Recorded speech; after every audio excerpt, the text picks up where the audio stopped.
an occasion that's very important to me because it began several years ago when I asked my wife Charlotte what she wanted for Christmas, for her birthday run, which is not today but the 22nd. 2 days from now, the feast of Saint Cecilia, patron of music, for whom Dryden wrote such an incredible poem long ago. I'm not Dryden. It's important for me to honor her birthday because she wanted a reading for her birthday, so we contrived one. And I've done it every year since then, honor about her birthday. It's important to me to honor her, such an important person, the important person in my life, but also in another way to honor the community by letting them know, as best I can in an hour's time, what I've been up to since the last time they had to hear me. So it's an occasion for me to bring up the new stuff. This year, curiously, 4 different books of mine got published. Not all written recently, but not written right away, but all written in the past few years. There's been the past 5 or 6 years an amazingly energetic time in writing for me. I've been writing a lot. And the first of them, I want to read something from each of those 4 books, and then the rest of the reading in current work, if that makes sense. So I'll first read from a book called Opening the Seals, published by Altona Media, a press that's usually devoted to anarchist and socially aware intellectual causes. I can't claim that I'm much of that.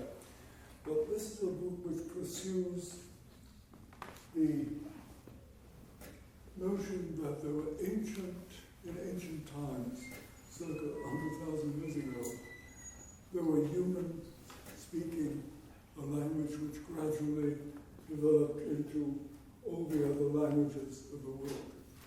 The notion is so-called proto-language. It's developed by an American linguist named Patrick Ryan, about whom I know nothing, and he proposed a list of monosyllables which had particular meanings to him. So that I read this list and was absolutely thrilled by the evocative power of the monosyllable as he assumed that to mean. So I wrote this whole book as a response to his list of monosyllables. Here's the first one I'll read. I'll read only one of these. I'll read only part of it, actually. It's a long text. Re, R-E, about which he says, fingernail, scratch, flake, rough.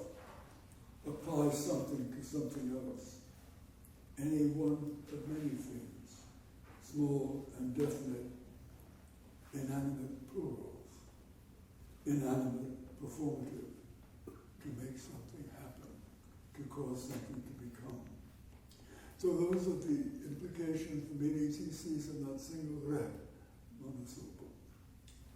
Fingernail, the sun, scratches at the sky, a gash of light. I had butterfly warning, yellow fingernail scratch. But the fingernail of something large we see in the sky, meniscus of the sun, thumb of his right hand. I apply myself to myself. I learn my lesson. I scratch on the blackboard. The chalk flakes off. Some letters stay on the board. Some fall to the floor. Chips fall. Scales ripple in sunlight. Eels throng the narrow sea. Here they take off from the vineyard. I pick one of them.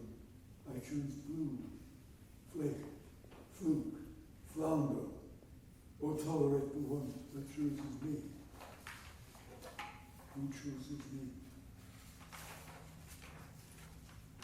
In all my births, in all my lives, I want to be someone who has hands to do, maybe even help you, or carve a word into something softer than it is, like rock or steel, so that it tallies all through the garden of the world, so people see and people understand.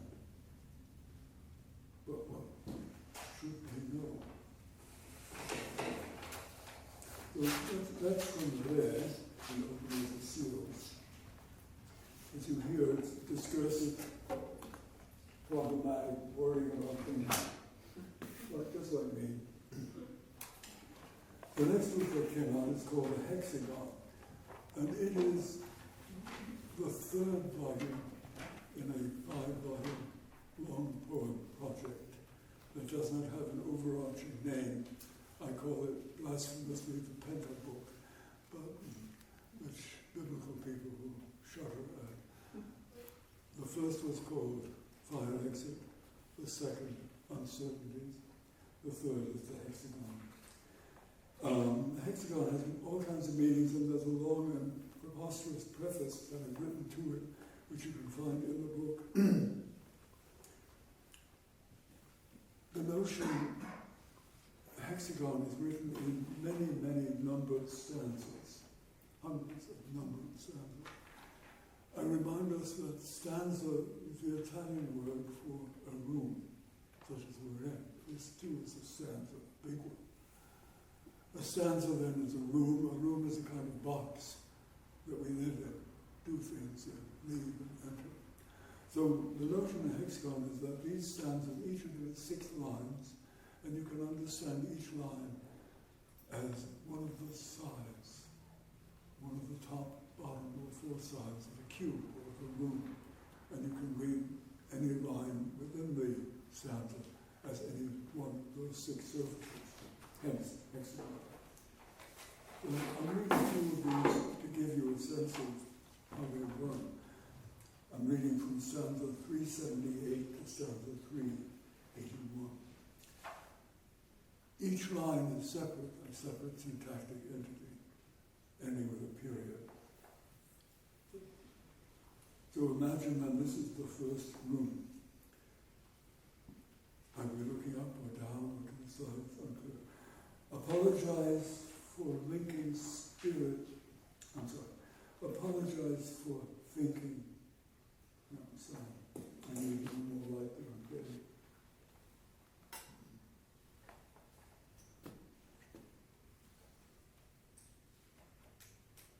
Open? No. Apologize for linking spirit knows you best. In the cheese farm, strange, clean machines.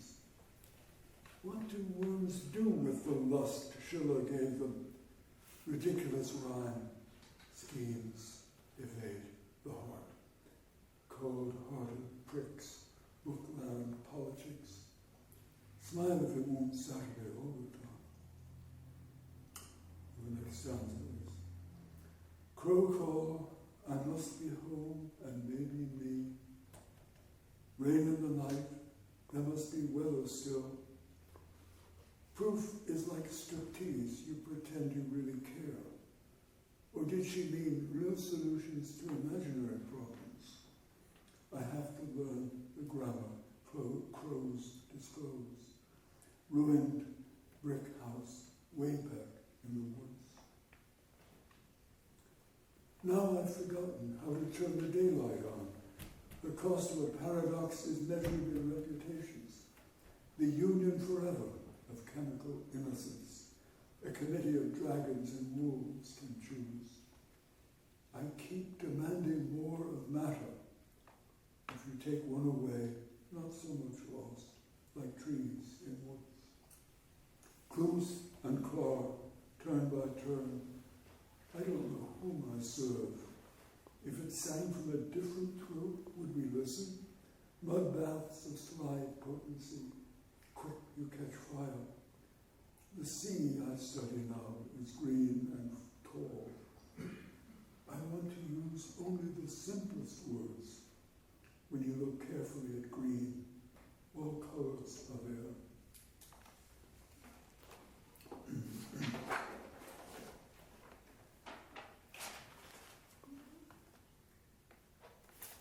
The 4th book in that long 5-book project is called The Heart Thread, and it's published right here in Hudson by the Luna General Cooperative.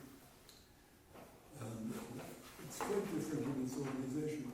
It's written again in numbered stanzas, but in this case the stanzas are 12 lines long, and they are continuous, they're not separate lines.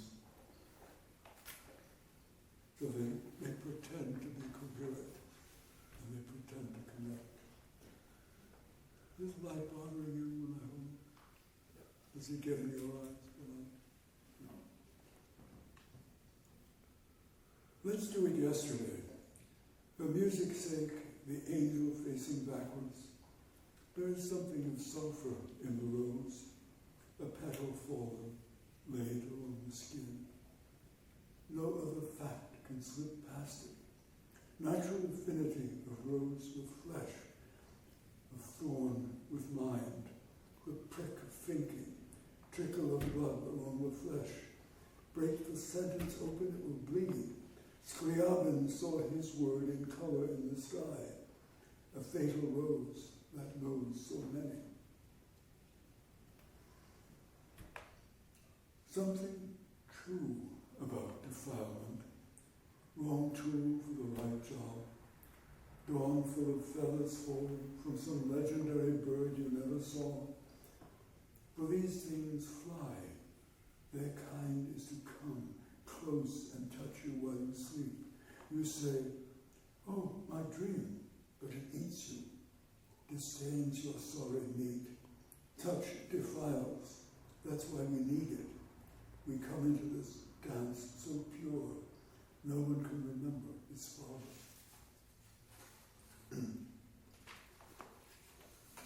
So Dennis and I can remember our fathers. We were talking about them all today. No one can read it all the way through. Even a single sentence is infinite. A verb is an abyss. He talked about language till it silenced him. Humidity abolishes conversation. It is the sea come back to claim us, escapees, our local habitation, golden trowel round the town, hedges of Donegal, old gorse and fuchsia. Map the country where my body lives, wherever cold is comfort. Half the folk you meet aren't really there, vanish into lush green hills. The home I never had is you. The God of communication is the God of secrets kept. Power of the hermetic axe with two blades, wings on his heels, he shows and hides. Wherefore we set down words on paper, hoping substance hides what meaning says. Every language foreign to a thing. We live in darkness with skins of light. Where Hermes is heaven is a letter you can't yet read.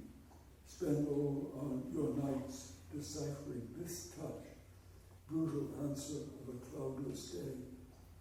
It must mean something if it's anything.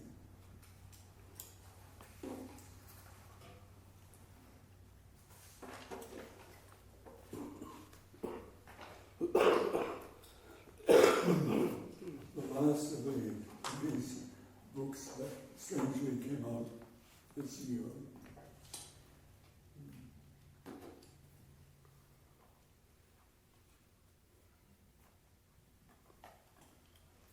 Thinking maybe this will work.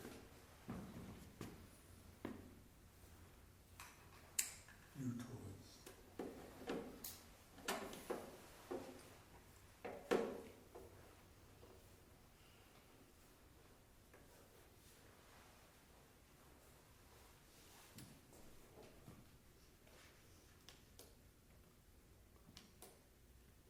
Maybe. Let's see. Have to gesture with him. I like gesture. So, the last book that came out is called The Secret Name of Now, published by an international press that has also published Michael Eisner's book, the Trinicott's book, and is about to publish Kim Lyons' book, about to publish Celia Blanton's book. Celia Bland, our own Celia Bland's Cherokee Roadkill will be published with him. Anyway, one of the poems in here is called Nietzsche's typewriter. Most of the poems in this book are short, lyric, written in and around the time of writing these long project things. And Nietzsche's typewriter, if you can see it, looks a little like this. Maybe there's a use for this light afternoon.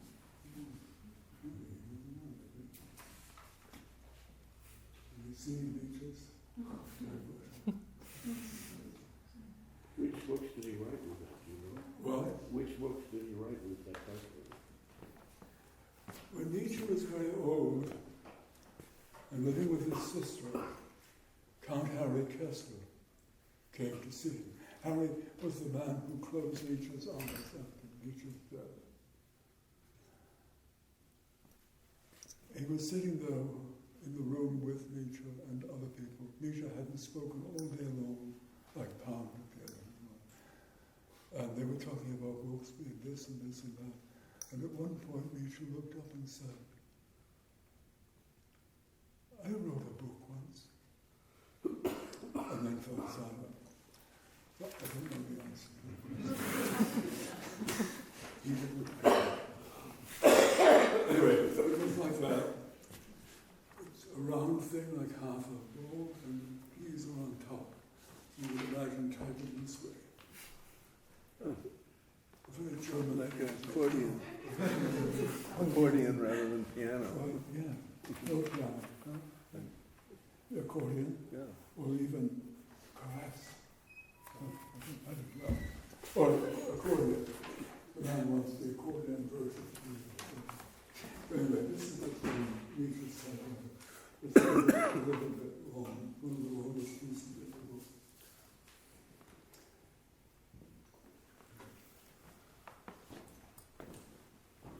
The everlasting beginning. A fruit falls from no tree and becomes me. Schreibkugel, literally, writing ball. Schreibkugel, it is Nietzsche's own typewriter, a bowling ball with eyes, a Cavaillon melon from Provence, grown between sunflowers, whose Fibonacci seeds count out the syllables of God, and the Roman road to Spain, a single fruit studded with alphabets, all the letters in my hand. I hold my brain in my hands now and press my keys. I scribe, I describe, I lick skin, I lock, and I unlock the world. I fall apart, I run to see myself, himself, me. And you are what becomes of me. Any book is a brain of words. It is thick. It sickens us. Every book you ever opened is somehow still in you now. Subtle, thick, cells impeding, your neurons replete with its meanings. All of them trying to love you at once. For any alphabet is an orgy, everyone with everyone, an army of pyramids upside down, coming over the desert towards you, trying to write themselves in you. What is a poor machine to do? Let me stand upright in you. He wrote a poem on a machine. It rhymed with iron. It rhymed with glass. He squeezed it between his hands to make it squeak, squeal. The door creaks as it swings open by its own no self. And the night sings, and no one stands there, gibbering, articulate, squeezing the machine in her no hands, because he has language too, at last, to let us hear. Timor mulieris initium moria. Between her slender fingers, dancing on the machine, careful of the chasm between the keys, down where there are no words. And still the humans feel and need. O sparrowcraft, come teach me lift, to hear the missing lady found only among us, sprawling out new alphabets, gleam of thigh, glint of teeth. Do you miss the sound of typewriters chattering in the Massachusetts night? I'll tell you what it means. It means what comes to mind when it happens. What more could a brass clock do in a world without time? They say the brain, healthy or diseased, is like a pudding in which events take place, structures, functions, who can tell? Events that sometimes make you think something has changed. But how can there be a change when there is no time? Only change of seeming, change of feeling. The brain is a change machine.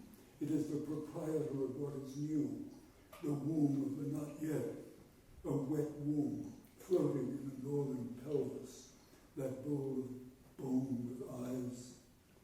Oh, rest your weary head and weep for the miseries of all beings, the madman beating the old man, beating his horse.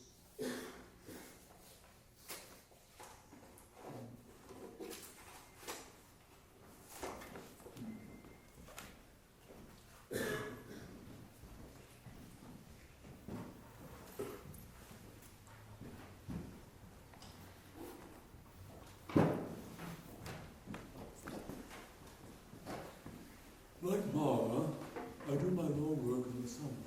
We say in Jewish, lahavdil, you know that expression, the Yiddish speakers here, lahavdil.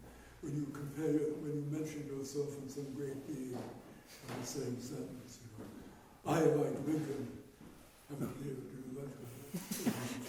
So I, like Mara, do my own things in some heated sentences. Mara is a great hero of mine, by the way. So this past summer, I worked on a long text, which is not part of the 5-book series. It's a motet called Reasons to Resist. And I just want to read a few pages of it so that you know it exists.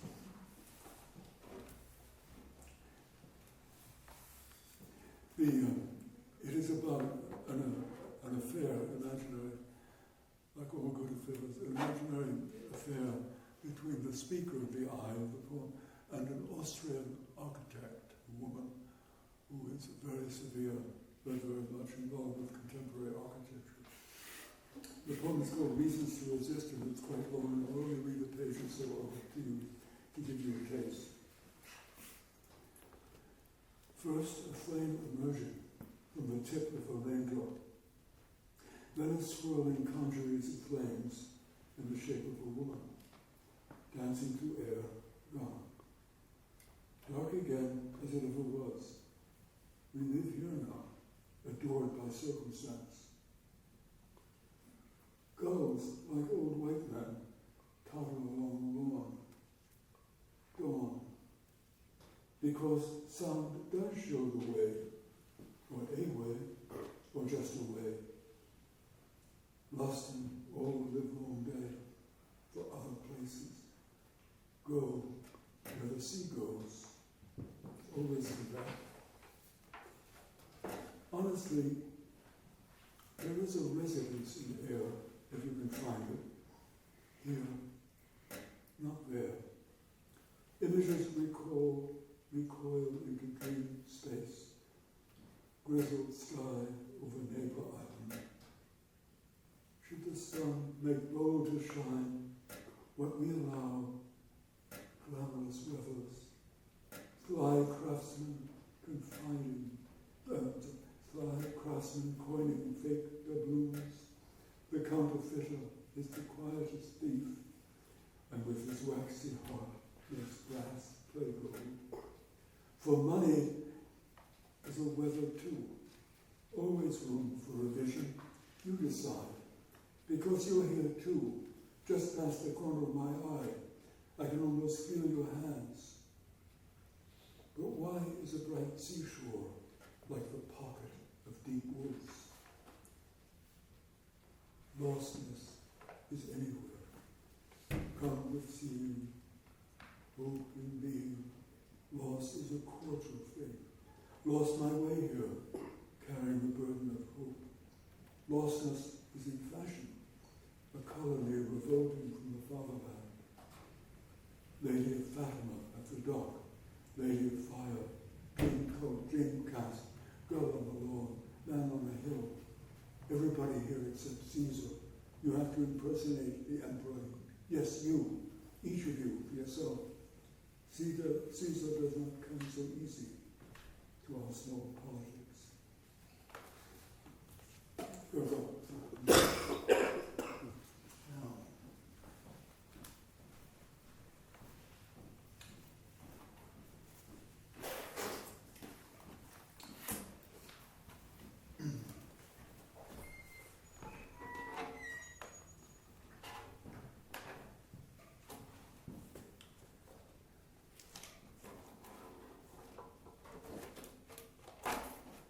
Sorry you had to sacrifice Mozart to hear me. I really like him, not so much his music, but the man. I used to date his sister. She put me down because my accent was too Saxon, Western, Austrian. Here's some advice. Mostly for the young, but the old can help it too. Stop growing old. No profit to be had from your experience in unaging hermitage. Grow wise. Your shadow on the cave wall will be comrade enough. Blue evenings talk with quiet wolves. Bless every weather. Whatever you do, just don't remember.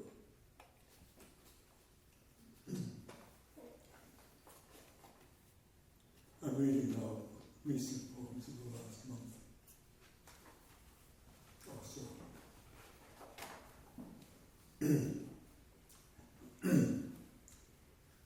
You think I get fresh with Mahler and Mozart? Here's Herbsttag, named Autumn Day, after one of Rilke's greatest poems. Has nothing to do with him except the title.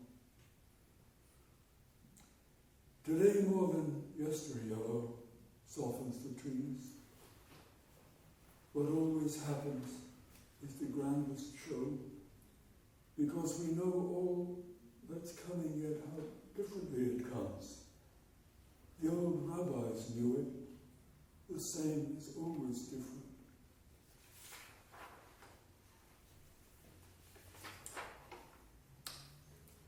This is a piece which I think will be in the next issue of The Doris, that lovely magazine that Thomas and Billy edit from Hudson. Called Against Erasure. Repeat the message. The cows are waiting to come home. Home is waiting to be a house. Fireplace. People live all over you. Attic. Staircase leading to the moon. On lonely nights. Your honor.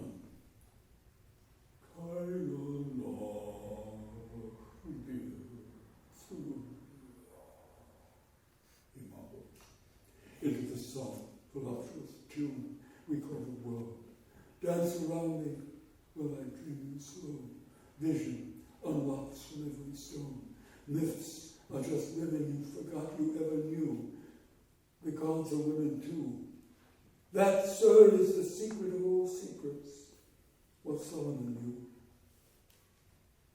Education tries to rub that knowledge out. Need I say more? Or what do you think daylight really means? The little humming drunken songs that Baroness von Leschnau in the second act of World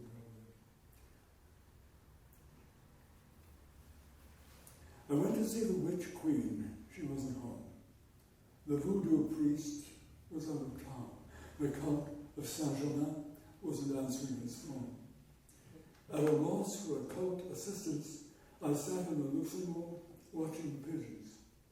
Or was it Regent's Park? So dark hardly be the trees. I bent to drink from a fountain and saw a face reflected there I could not claim. So there you are, she said, and I saw nothing more. This piece is longer than those, and it's dedicated to the memory of Ken Irby, a great poet who died last year, who wrote a book called The Grasslands of North America, a poem poet, because he had read a book called The Grasslands of North America by James C. Mallon, which is really about the great steppe. If you look at the Earth, you'll see that between the 30th and 40th parallel, roughly speaking, there's a band of pasture land, grassland, that goes all around the world. In Russia, they call it the steppe. In Hungary, the puszta, the central plains in Europe, our great plains, the Prague. Anyway, so I have a poem called The Grasslands of North America. Victorious certainties, grasslands of North America. I gave you a pocket. What did you fill it with? Why do I feel you all around me? The wind on the water, trying to come home. Come home with me. Everything tries to remember. I gave you a rocket. You couldn't find a match to light it. You threw it at the poor defenseless moon. He caught it midair. The grasslands of North America. Juddering engine of the power mower. Then I folded you up and put you in my pocket. Knees to chest, arms round knees. You wouldn't fit. I changed my coat. The moon is getting tired of our poetry. And not just the moon. Once upon a time, from Pennsylvania, some word he spoke in the dark, all the way to the Rockies. I could walk all the way there in your shadow. Behind you, all the grasslands of North America. The shadow is a special highway for us. On beautiful dark roads we have never met, grasslands of North America, anywhere else. There is more to this.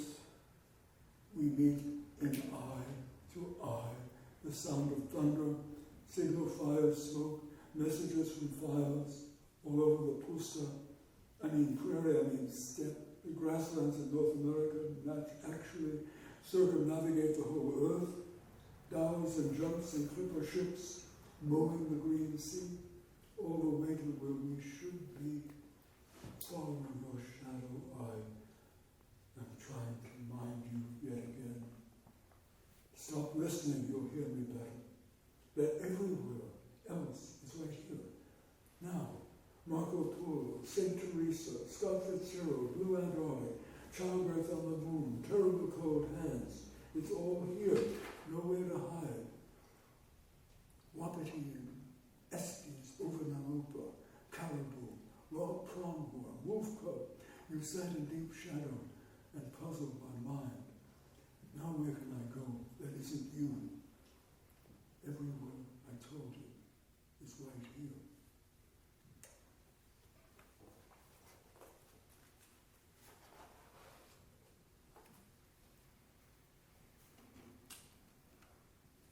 This is called Eden, or when I feel Jewish, I call it Gan Eden, Garden of Eden.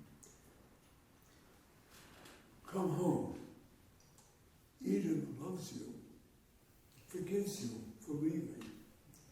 Eden knows you were scared by that imperious gentleman who found you naked in the trees. His trees, he thought they were, and snarled at you.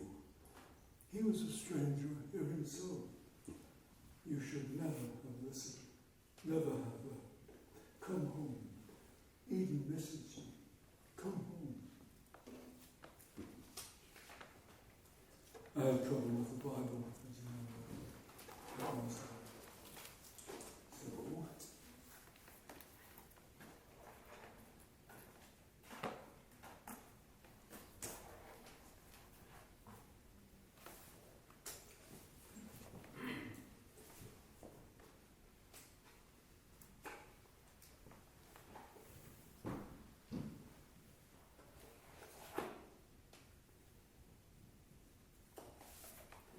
I talk often to students of poetry here and elsewhere about the importance of following natural imagery, the way in which a poem from 3,000 years ago, like an Egyptian or Assyrian text, that refers to the sun or the moon or the stars or the ground or the earth or the ant or the dog, can still be understood pretty vividly because we still have those things around us. But sometimes I doubt. So this poem is called In Doubt of Natural Imagery. If I went along the road with Lorca and talked only about the moon, the stars, the empty road, the ants in a dead man's house, you'd never know what I need to tell.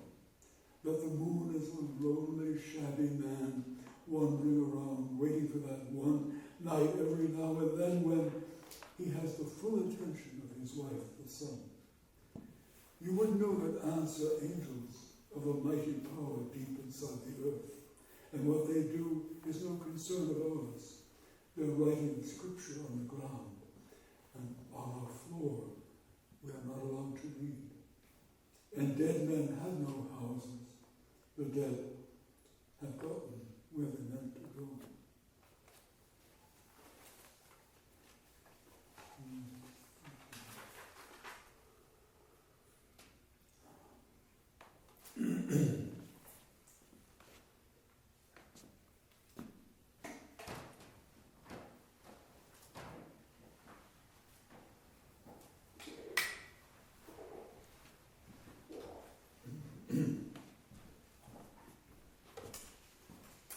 Only a few more points. This is called Angels. I don't want to cough again. Angels take the form of the other, whoever. That jogger, for instance, in a white sweater, no gender at such distance, must be one.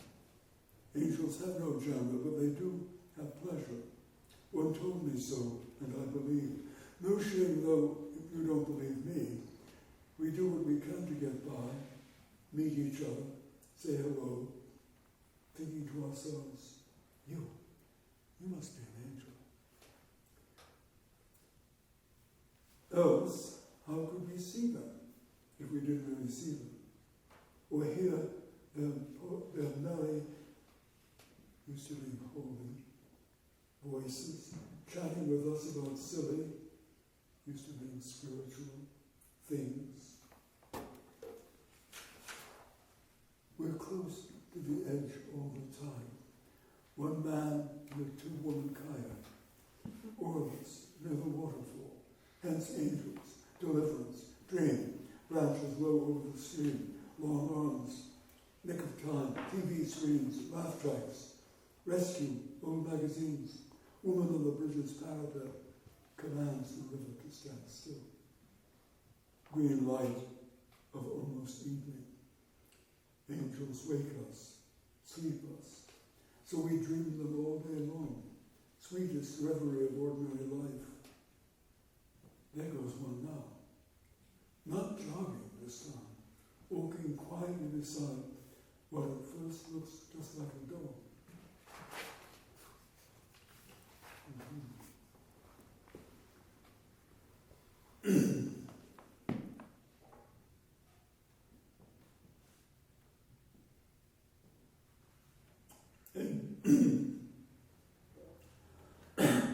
A book leaning on the table, too weak to hold itself up. Too many words, too many scriptures. Exhausted by revelation, it tries to sleep in you. Only in you can the words of a book find peace. This book, especially. I left it leaning on a short stack of other books, irrelevant. Window open, just enough for a draft to come in and riffle the pages. The air tries to read. You like it when the world does your work for you, or tries to. Man up! Come to the book. Sit down and read. Earth will begin to turn again, and the moon will light up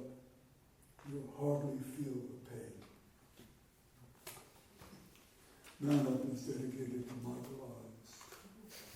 He says such things sometimes. Now,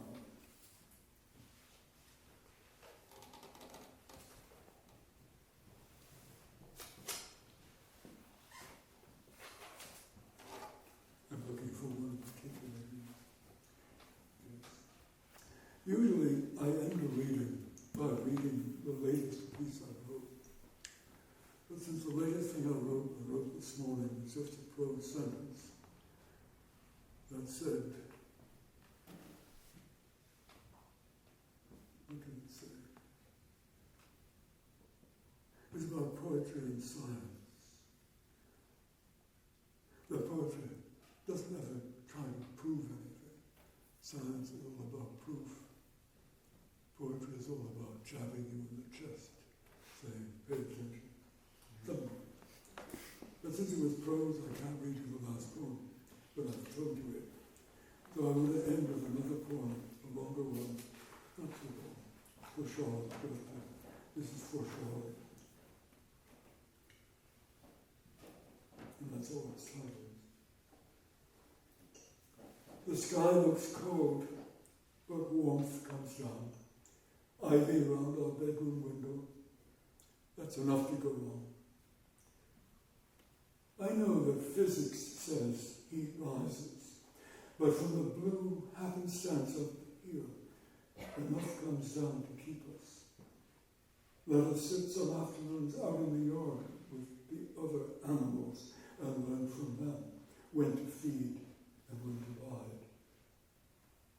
I like to hide. Because I claim invisibility, like a tree among trees, or this one wave washing up on the shore. But a wave, more physics here, is only motion in a substance, not substance itself. So I'm a time, maybe, a common happening, and no more. But you are real. That's what I've been learning. The stubborn fact of you, smart, unyielding, kind, a citizen of calm, more than anyone I've known. Near you, I begin to feel at times close to being real myself. Men need a certain self-delusion just to keep going. To be out loud and last in the world a while. Exigi monumentum and all that. Knowing perfectly well words last. What else can we do with language but read on? And you give twice as much as I. What you translate and what you instigate in others.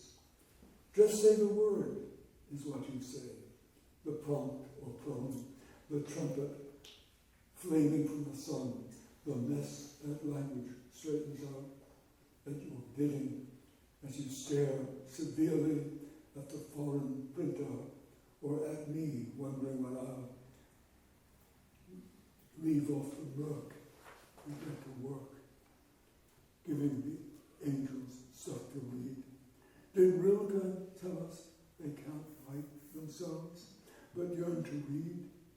So leave it to us to answer the word's bidding. Just write it down, you say, and translate, like me, the gibbering silence of the heart into what it means.